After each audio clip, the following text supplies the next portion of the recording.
Distortion. I am Ibrahim Traoré, and today I'm pulling off your masks. Yes, you heard correctly. I, whom you call a young military junta leader, whom you brand as a dangerous radical, whom you serve up as an anti-Western dictator, am now telling you the truth. And this time you cannot turn off your microphones. This time you cannot turn away your cameras. This time your editors cannot cut this speech. Because the world you monopolize no longer exists. Because millions will hear these words now, without passing through your filters, without being subjected to your distortions, without being muddied by your lies.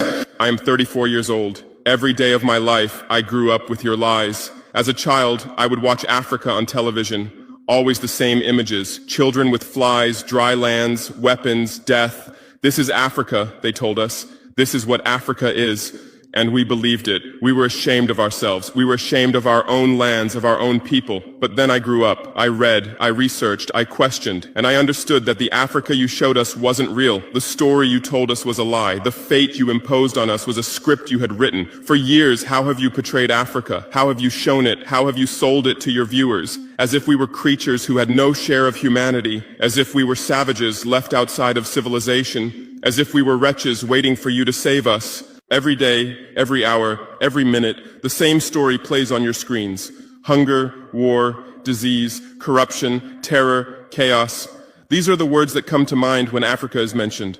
In your Africa dictionary, there are no other words. No hope, no success, no development, no resistance, no honor, no pride, no victory. So I ask you, New York Times, Washington Post, Guardian, Le Monde, have you ever made Africa's successes your headlines? How many times have you written about Rwanda's technology miracle? How many times have you shown Ethiopia's reforestation project? How many times have you praised Botswana's democratic success? How many times have you described Kenya's entrepreneurial ecosystem? No, because these don't fit your scenario. Your Africa cannot be successful. It cannot, because then how will you legitimize your exploitation? If it's not in need of help, how will you intervene? If it's not backward, how will you look down on it? Have you ever asked yourselves, has any editor sitting at their desk, any news director in a meeting, any columnist at their keyboard ever thought, why are the people of the world's richest lands poor? Here are the numbers for you, real numbers. Africa owns 70% of the world's cobalt reserves. Your cell phone, your computer, your electric car won't work without cobalt. This cobalt comes from Congo, but Congolese can't afford cell phones. Africa owns 90% of the world's platinum reserves. Catalytic converters, electronic devices, medical implants, they all need platinum. This platinum comes from South Africa,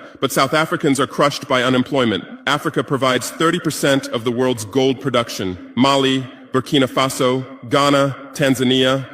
Gold flows like rivers from our lands, but our people swim in poverty. Africa supplies 65